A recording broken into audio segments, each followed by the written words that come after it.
Estar compartiendo este mensaje, no a la duda. Sí, así hemos titulado este mensaje, no a la duda. Aleluya. Entonces vamos a eliminar de nuestras vidas todas aquellas cosas que nos hacen dudar de lo que Dios nos ha prometido. Vamos a eliminar de nuestra vida todas aquellas cosas que nos hacen dudar de lo que Dios quiere hacer con nosotros. Vamos a eliminar de nuestra vida a todas aquellas personas que no nos edifican, que no nos ayudan a avanzar en el propósito que Dios ha diseñado para nosotros. Por eso nosotros tenemos que decirle no a la duda. Este es el mensaje que queremos compartir en esta noche, no a la duda. Gloria a Dios. Y el mejor antídoto contra la duda es la palabra de Dios. Ese es el mejor antídoto contra la duda. La palabra del Señor es el mejor antídoto que puede existir contra la duda. Cuando usted recuerda las promesas de Dios y lo fiel que Dios ha sido con usted, la duda no va a hallar cabida en su vida.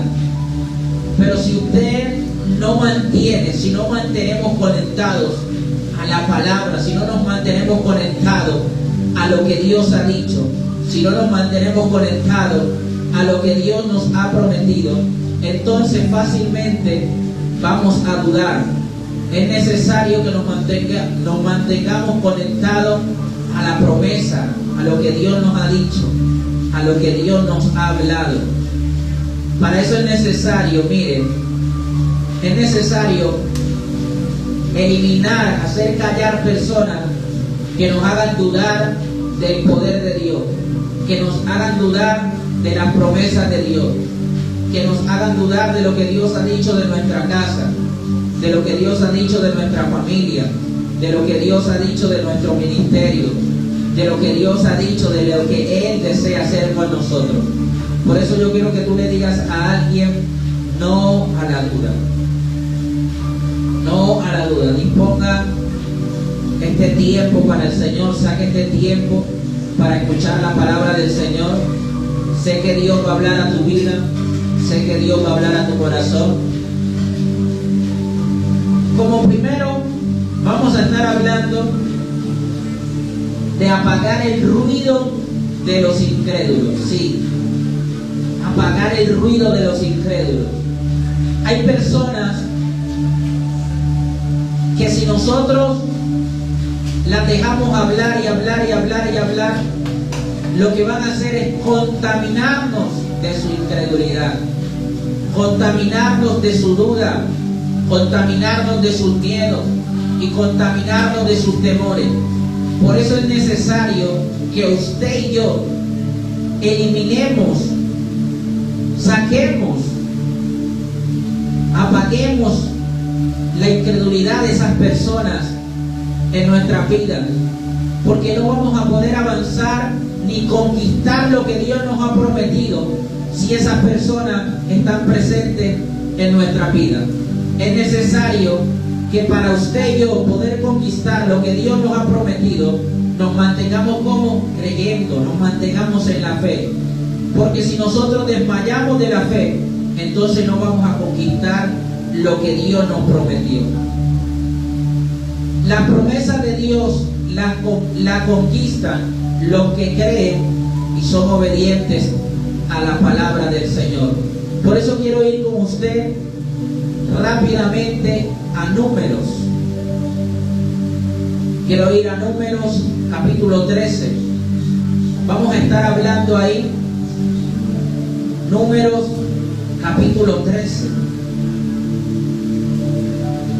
Usted no puede permitir que nada lo haga dudar de la fidelidad de Dios, que nada lo haga dudar del respaldo de Dios. Números capítulo 13. Números capítulo 13. Vamos a leer del versículo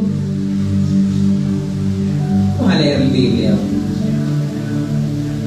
Del versículo 16 en adelante. Número capítulo 13, vamos a leer rápidamente del versículo 16 en adelante.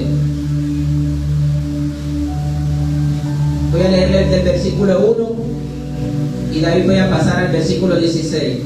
Dice el versículo 1, vamos a leer la Biblia. Como dice un pastor, si usted no lee la Biblia en su casa, por lo menos lean en la iglesia. Número capítulo 13 dice: y Jehová habló a Moisés diciendo: envía tus hombres que reconozcan la tierra de Canaán, la cual yo doy a los hijos de Israel. De cada tribu de sus padres enviaré un varón, cada uno príncipe entre ellos. Eso quiere decir que líder. Gloria a Dios. Y Moisés los envió desde el desierto de Parán, conforme a la palabra de Jehová. Y todos aquellos varones eran príncipes de los hijos de Israel. ¿Eran qué? Príncipes. ¿Eran qué? Líderes. Estos son sus nombres. Ahí usted puede leer del versículo 4 al 15 cuáles son los nombres de ellos. Dice el versículo 16, vamos al versículo 16, y luego usted lee en su casa cuáles son los nombres. Estos son los nombres de los varones que Moisés envió a reconocer la tierra, y a Oseas, hijo de Nun, le puso Moisés el nombre de Josué. Los envió pues Moisés a reconocer la tierra de Canaán, diciéndole: subid de aquí al Negev, y subí al monte, y observad la tierra como es, y el pueblo que la habita, si es fuerte o débil, si poco o numeroso, como es la tierra habitada, si es buena o mala, y cómo son las ciudades habitadas, si son campamentos o plazas fortificadas, y cómo es el terreno, si es fértil o estéril. ¿Por qué versículo vamos? Si en él hay árboles o no, y esforzaos y tomad el fruto del país. Y era el tiempo de las primeras uvas. Dice el versículo 21, y ellos subieron y reconocieron la tierra desde el desierto de Sin hasta Rehob, entrando en Hamá, y subieron al Negev, y vinieron hasta Hebrón, y allí estaban Aimán, Sesai y Talmai, hijos de Aná. Hebrón fue edificada 7 años antes de Zoán en Egipto, y llegaron hasta el arroyo de Escol, y de allí cortaron un sarmiento como un racimo de uvas, el cual trajeron 2 en un palo, y de la granada y de los higos, y se llamó aquel lugar el valle de Escol, por el racimo que cortaron de allí los hijos de Israel. Y volvieron de reconocer la tierra al fin de 40 días. Y anduvieron y vinieron a Moisés y a Aarón y a toda la congregación de los hijos de Israel en el desierto de Parán, en Cades, y dieron la información a ellos y toda la congregación, y le mostraron el fruto de la tierra. ¿Qué dice el versículo 27? Y les contaron diciendo: nosotros llegamos a la tierra a la cual nos enviaste, la que ciertamente fluye leche y miel, y este es el fruto de ella. Mas el pueblo que habita aquella tierra es fuerte, y las ciudades muy grandes y fortificadas. Y también vimos allí a los hijos de Aná. Amalek habita en el Negev, y el Eteo, el Jebuseo y el Amorreo habitan en el monte, y el Cananeo habita junto al mar y a la ribera del Jordán. ¿Qué dice el versículo 30? ¿Estamos ahí? Entonces Caleb hizo callar al pueblo delante de Moisés y dijo, ¿qué dijo? ¿Qué dijo, mi amor?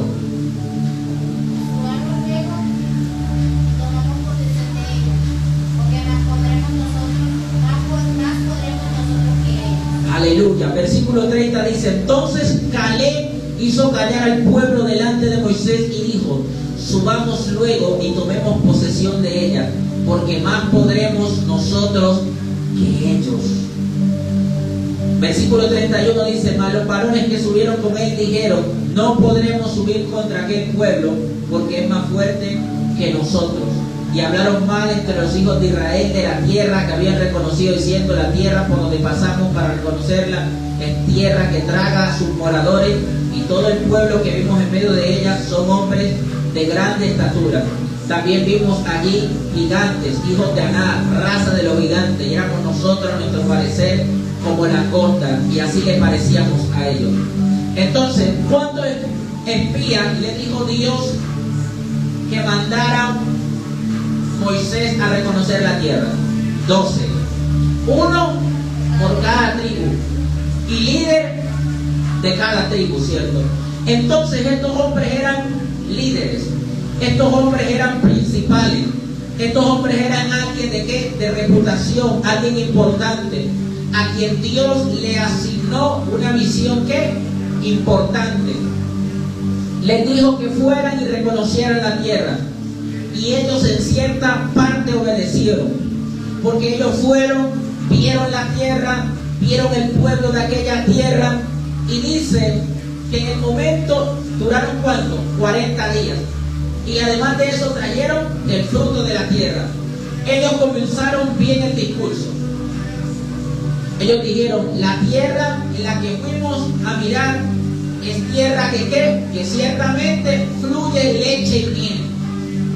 Pienso yo que tal vez al ver los hombres, pienso yo, que al ver los hombres que eran tan grandes, o sea, al ver el obstáculo, la adversidad, no siguieron adelante, sino que como repasaron, no querían avanzar. Al ver el obstáculo, O sea, no querían como avanzar. se asustaron. O sea, ¿No? querían lo que daba la tierra, pero no querían pasar el proceso para que fuera entregada a ellos. Entonces ellos querían la tierra, pero no querían luchar contra los gigantes. Ellos querían la tierra, pero no creían. Ellos creían que Dios querían la tierra, pero no querían enfrentar a los gigantes. Ellos querían la tierra, pero no creían que Dios tenía el poder para entregárselo. Y ahí fue donde empezaron los peros. Dios me dijo que me iba a dar esto, pero Dios me dijo que me iba a dar un hijo, pero Dios me dijo que me iba a dar una casa, pero. Y empezaron los peros. Así como aquel pueblo, en este tiempo, hay muchas personas que se quejan y que no creen en lo que Dios puede hacer. Mire lo que hizo Caleb. ¿Caleb hizo qué? Callar al pueblo. Caleb hizo callar el ruido de los incrédulos. Porque es importante que usted y yo hagamos callar la boca de todas aquellas personas que no creen que Dios puede entregarnos lo que Él nos ha prometido. No importa si son líderes, no importa si son pastores, no importa si son apóstoles, no importa si son gente de renombre, si es gente importante. Si no se alinea a lo que Dios nos ha dicho, si no se alinea a lo que Dios nos ha prometido, ¿qué tenemos que hacer nosotros? Seguir luchando, seguir creyendo. Seguir creyendo. ¿Pero tenemos que escucharlo? No. ¿Por qué? Porque eso Nos contamina, no puede hasta desviarte. nos puede desviar del propósito. Ellos ya estaban al frente para conquistar la promesa. Estaban a punto de conquistar lo que Dios les había prometido. Lo que Dios le había prometido a Abraham, a Isaac, a Jacob, a José, a los patriarcas. Ellos estaban a punto de ¿qué? De entrar a poseer esa tierra. Estaban ahí al frente ya de su promesa para conquistarla. Pero ¿qué pasó? Dudaron. Hubieron personas. Buenas noches. Hubieron personas incrédulas. Hubieron personas que llenaron su corazón de ¿qué? De duda.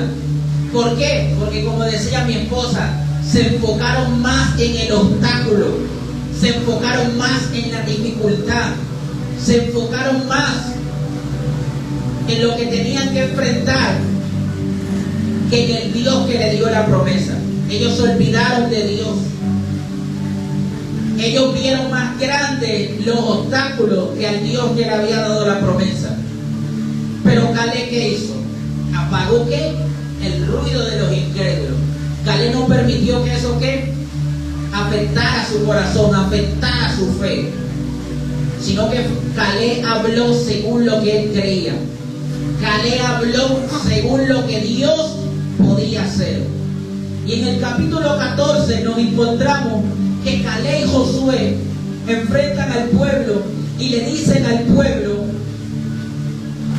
que ellos pueden conquistar esa tierra, que esa tierra es posible conquistarla, y que si Dios está con ellos, se los van a comer como pan. Es decir, si Dios está con nosotros, lo imposible puede volverse posible. Lo difícil se puede convertir en algo posible de lograr. Pero sin Dios es imposible que nosotros lo logremos. Es importante, amigo, colabórenme un poquito con la bulla.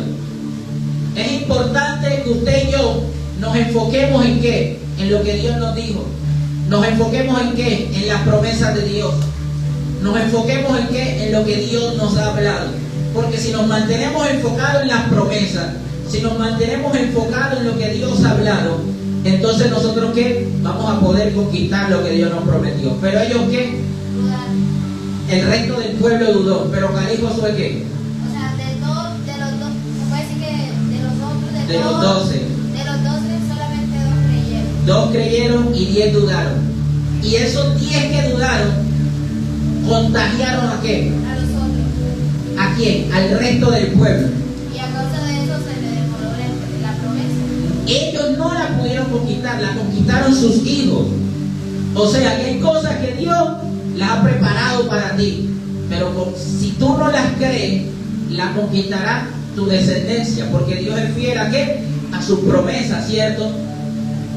Pero vemos que aquella generación fue ¿qué? Fue incrédula, menospreció el poder de Dios, menospreció el respaldo de Dios, se olvidó de quién los había enviado a conquistar la tierra prometida.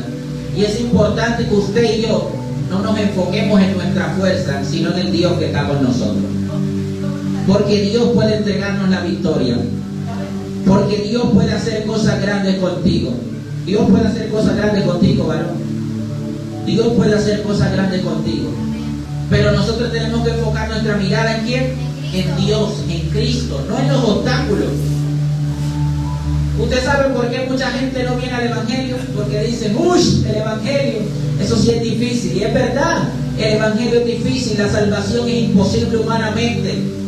Pero Dios, ¿qué? Todo lo podemos en ¿qué? En Cristo, que nos fortalece. Él nos ayuda en nuestras debilidades. Entonces es importante que usted y yo apaguemos todo el ruido de incredulidad, todo lo que nos haga dudar de lo que Dios nos ha prometido. Como decía mi esposa, eso que era para ellos lo tuvieron que conquistar sus hijos. Y sus hijos tuvieron que pasar por un proceso que no tenían que pasar. 40 años llevando la rebeldía de sus padres. ¿Sabía usted que en este tiempo hay gente que está cargando maldiciones generacionales? Está cargando cosas por las decisiones que sus padres tomaron, porque sus padres decidieron darle la espalda a Dios, porque sus padres no decidieron creer en Dios. Ellos están cargando, acarreando con esas maldiciones. Pero usted y yo vamos a ser como Caleb y como Josué, que creyeron en lo que Dios dijo, que creyeron en lo que Dios prometió, y que nuestro Dios es más grande y más gigante que cualquier adversidad y obstáculo que tengamos que enfrentar. Dios es más grande, como decía mi esposa. A veces nos detenemos porque no creemos que podemos derribar o que podemos superar el obstáculo que nos toca enfrentar. Pero cuando nosotros ponemos nuestra mirada en Dios, hacemos como David. No nos enfocamos en el gigante, sino en el Dios que nos respalda.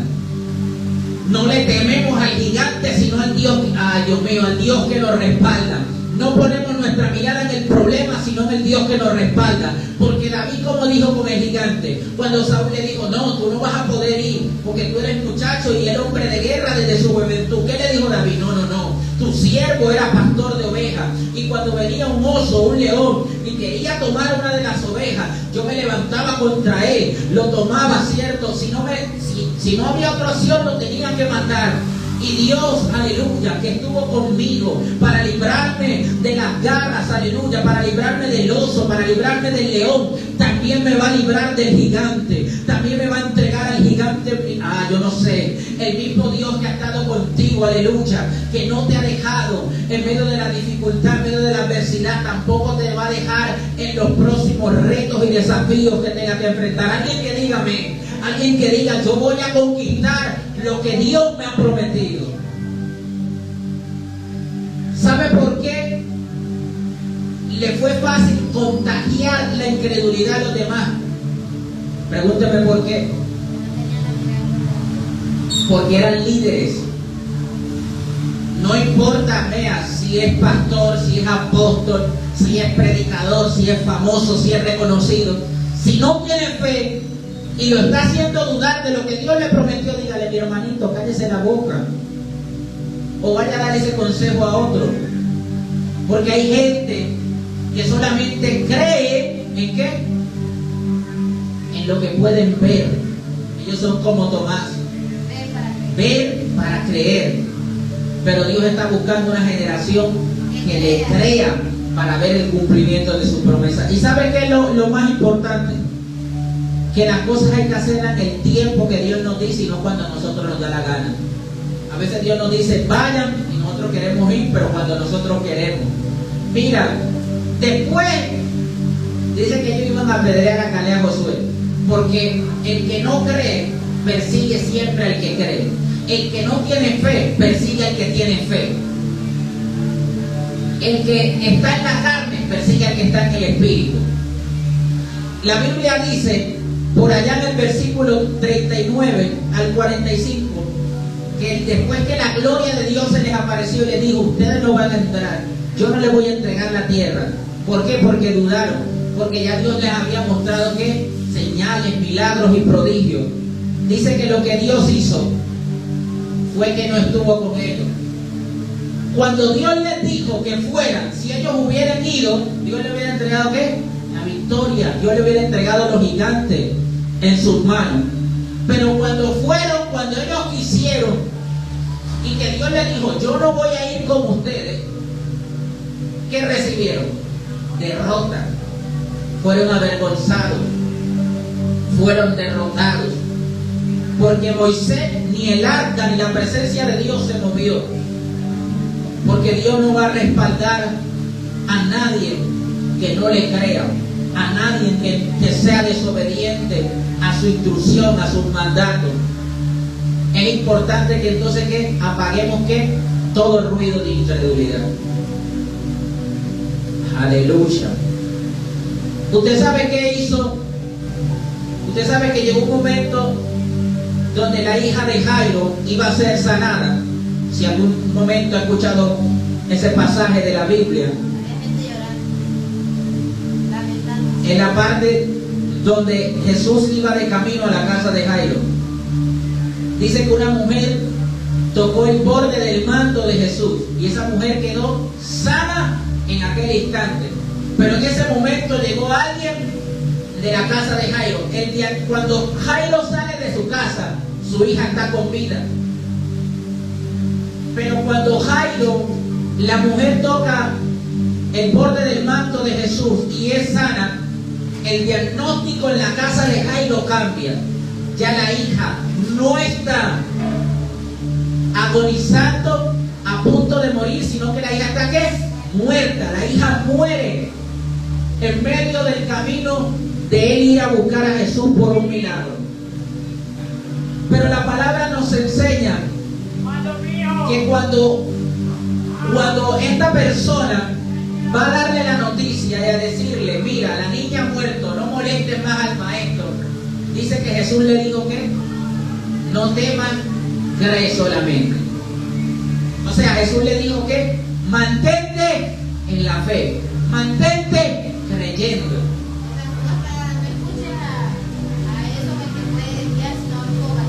Eso, no le escuches a él, escúchame a mí. Enfócate. Entonces, ¿qué nos ayuda a mantener enfocados? Escuchar la palabra de Dios. ¿Qué dice Romanos 10:17? Que la fe viene Y el oír viene por la palabra de Dios. Entonces, para yo mantenerme en la fe, es necesario que mantenga ¿qué? Leyendo. Escuchando, leyendo la palabra de Dios. Ay, Dios mío.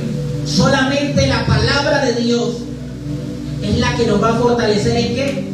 En la fe. Es la que nos va a ayudar a mantenernos ¿qué? Creyendo que Dios va a hacer el milagro en nuestra casa. Creyendo que Dios va a hacer el milagro en nuestra familia. Creyendo que Dios va a cambiar, a transformar nuestra vida. Y creyendo que Dios le va a dar vida a lo que está muerto. Porque Él es el que tiene poder para darle vida a lo que está muerto, ¿cierto? Luego vemos que cuando Jesús llega, primero Jesús, el punto número 1 es apagar el ruido de los incrédulos, ¿cierto? Vemos cómo Josué y Caleb apagaron el ruido de la multitud que no quería creer. Vemos cómo David que apagó el ruido de Saúl que no creía que Dios le podía entregar al gigante, ¿cierto? Vemos también que de la misma manera Jesús apagó el ruido de quién, de aquella persona que le trajo una mala noticia a Jairo. Entonces vemos 3 personas, ¿cierto? 3 ejemplos diferentes, cómo estas personas fueron mandadas a callar para no afectar la fe de las otras personas. También cayó a la esposa cuando le dijeron que maldijera a su hijo que se muriera. O sea, porque como estaba bien advertida, o sea, que lo maldijera. Y él dijo que no. Entonces, ¿qué? La cayó. ¿Por qué? Porque eso iba a afectar su confianza en Dios, su relación con Dios, su integridad con Dios. ¿En la que? La mandó a callar. Y vemos que el segundo punto es: saca de tu vida a todas aquellas personas que no te edifican en la fe, que te llevan a dudar. El primero es callarla. ¿Por qué? Porque hay personas que la vamos a encontrar en cualquier lugar, ¿cierto? Y van a querer afectar nuestra fe. Pero hay otras que nosotros tenemos en qué? En ese entorno, en ese círculo más cercano. Amigos, amigas, familiares, que son incrédulos, que no creen en Dios, que son desobedientes a Dios, que se quieren desviar de Dios, no quieren hacer su voluntad. Es que no quiere, hay gente que no quiere hacer la voluntad de Dios, se rehúsa a hacer la voluntad de Dios. Mire, Mateo capítulo 9 dice, pero Jesús, Mateo capítulo 9 dice, versículo 23 dice: al entrar Jesús en la casa del principal, viendo a los que tocaban flauta y a la gente que hacía alboroto, o sea, esa era la gente que ya estaba aquí, ya estaban haciéndole, ¿cómo es que? Mateo capítulo 9, versículo 23, ya la estaban empechando, ya la estaban llorando. Apenas se había muerto, ya estaban llorando a la niña, endechándola. Les dijo: apartaos, porque la niña no está muerta. ¿Qué le dijo? Al entrar Jesús a la casa del principal, viendo a los que tocaban flauta y a la gente que hacía alboroto, les dijo que apartaos, porque la niña no está muerta, sino duerme. ¿Y qué hacían esas personas con Jesús? Ahí lo dice, Mateo capítulo 9, versículo. Se burlaban de él. Y si se burlaban de él, ¿era por qué? Porque no creían. Porque no creían en quién. Con lo que Dios podía hacer en la niña. En lo que Dios podía hacer, pero exactamente en quién no creía en esa persona. ¿Quién les estaba hablando? ¿Quién fue el que le dijo: apartaos porque la niña no está muerta sino duerme? Jesús. No creían en Jesús, no creían en Dios, no creían en Jesús. Entonces Jesús le dijo que apartaos porque la niña no está muerta sino duerme. Y dice que ¿qué? Se burlaban. ¿Por qué se burlaban? Porque la realidad era que la niña estaba muerta, pero ellos no creían en el que era la resurrección en el que es la resurrección y la vida. en el que puede dar vida aún a los muertos. Y por eso Él los echó. ¿Y qué dice?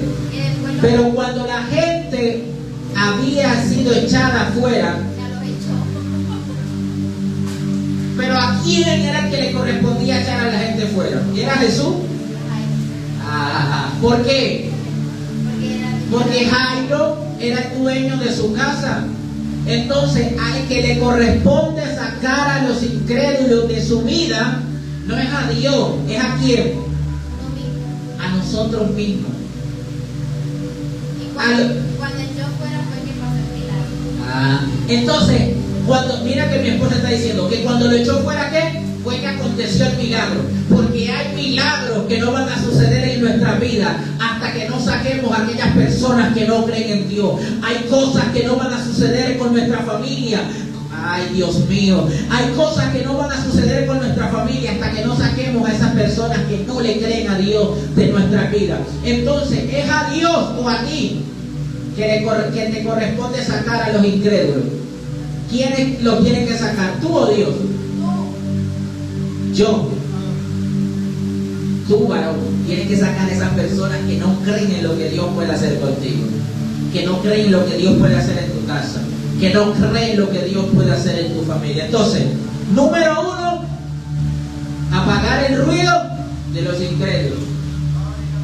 Eso significa que no escuchar aquellas cosas que nos hagan dudar o desobedecer a Dios. Porque si no lo hacemos, no vamos a poder conquistar lo que Dios nos prometió. Y el mejor antídoto contra la incredulidad es la ¿qué? La palabra, leer la palabra. Y lo número 2 es que sacar a aquellas personas incrédulas de nuestra vida. Porque hay milagros que no van a suceder hasta que ¿qué? Hasta que no saquemos a los incrédulos. Así de sencillo. ¿Quiénes son los incrédulos? Aquellos que se rehúsan.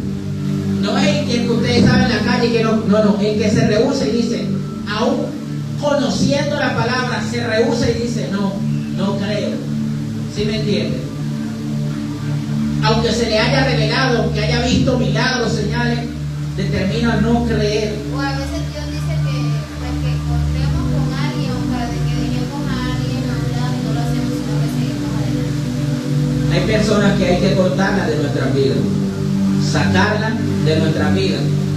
El ejemplo de eso es ¿quién? Abraham, cuando le tocó ¿qué? Cortar con Lot. Porque Lot no estaba en el propósito de lo que Dios tenía para él con Sara.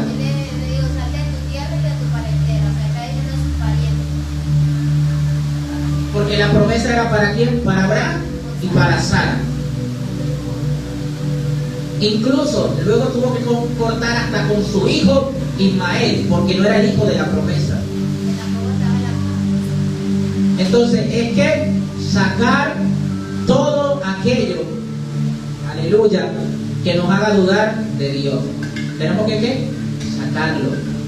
Yo no sé, pero hay milagros que van a suceder en nuestra vida cuando saquemos a aquellas personas que no creen en lo que Dios puede hacer en nuestra casa. Y lo número 3, no menos importante. Lo número 1, apagar el ruido de los incrédulos. Es decir, no escuchar a las personas que nos hacen dudar de Dios. Número 2, echar a los incrédulos de nuestro. No es que en el mundo hay muchos incrédulos, sino aquellos que se rehúsan a creerle a Dios. O sea, de nuestro entorno, de nuestro círculo más cercano, ¿cierto? A eso hago referencia. Y número 3, no unirnos con ellos.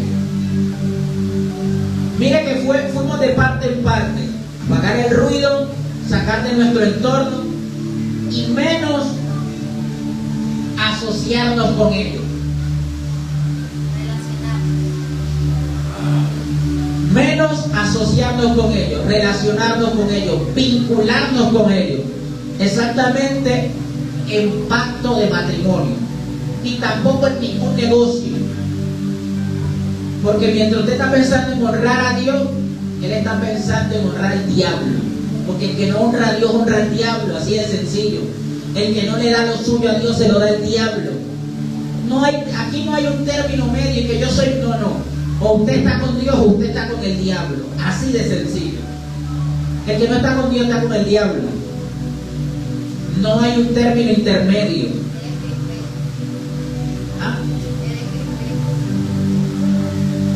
Es crispeta. ¿Se canceló? Entonces, ¿qué dice la palabra? Entonces, no hacer alianza con los incrédulos.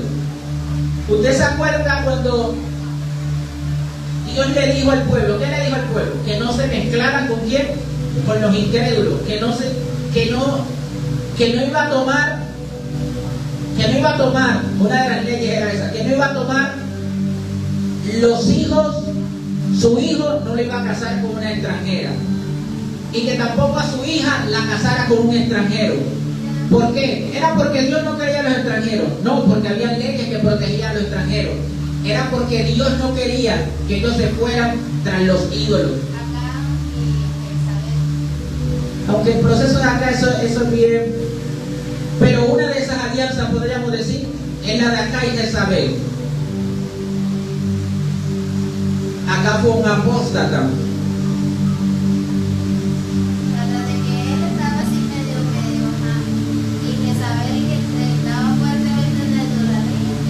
Entonces, acá y Jezabel es un ejemplo. Entonces, no podemos unirnos en yugo desigual, dice la Biblia, con los incrédulos. Para serle más exacto, un creyente no se puede casar con una mujer que no sea creyente. Y viceversa, una mujer creyente no se puede casar con un hombre que no sea creyente. ¿Por qué? Yo le decía a mi esposa y le compartía, no es lo mismo un recién convertido que un incrédulo. Un recién convertido es alguien que ha empezado a dar ¿qué? Los primeros pasos de la fe, que ha confesado a Jesús como su Señor, que ha empezado a caminar en obediencia al Señor. Si hay una persona que tiene más tiempo que ella o que él en el Evangelio, está en el yugo desigual. No, porque ambos ¿qué? Creen en el mismo Dios. El yugo desigual está, ay Dios mío, cuando usted cree en Dios y su esposa cree en los brujos. Cuando tú estás en la iglesia y la esposa en la discoteca. Cuando usted cree en el Dios único e invisible y verdadero, y su esposa cree, su esposa no, la que usted quiere para casarse, porque estamos hablando de no unirse, creen en las estatuillas, creen en los ídolos. Entonces la Biblia dice que no nos unamos en yugo desigual. Entonces, pero eso no solamente hace parte en la parte como espiritual y conyugal, sino también en las asociaciones que nosotros hagamos. En las sociales. La parte social.